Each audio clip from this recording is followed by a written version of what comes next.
ahead of high-stakes peace talks in Islamabad between delegations led by U.S. Vice President J.D. Vance and Iran's Parliament Speaker Mohammad Bagher Khalibaf, a fragile ceasefire hangs in the balance. Here's what we know about the truce.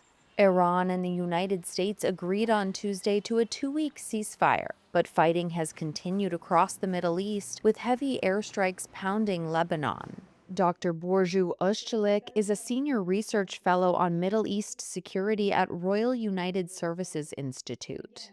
2 weeks is a very short window and it will likely fly by.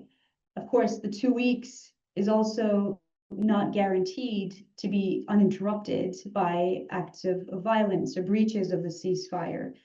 Will be a very fragile window of opportunity to negotiate some of these key sticking points.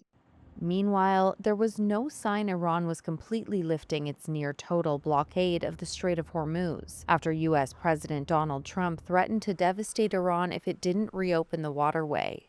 Trump seems to expect an immediate clear passage, and Iran seems to be setting certain conditions, or at least wants to work within certain parameters. What I think one of the strategic or narrative victories that Iran was able to win as well was that it shifted the focus of the war away from the nuclear issue to reopening the Strait of Hormuz.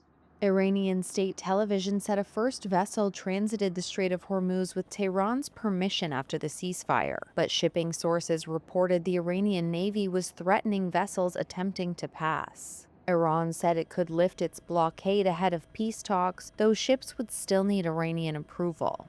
The two sides enter peace talks with sharply different agendas, with the U.S. pressing Iran to halt uranium enrichment, give up its missiles, and stop backing regional allies, all demands it had already made in talks it abandoned 2 days before the war started.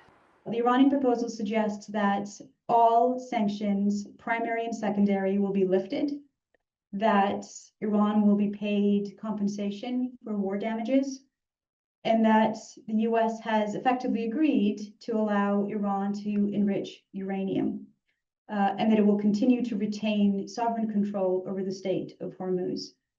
It's very difficult at this very early stage to be able to discern decisively what is true and what is not.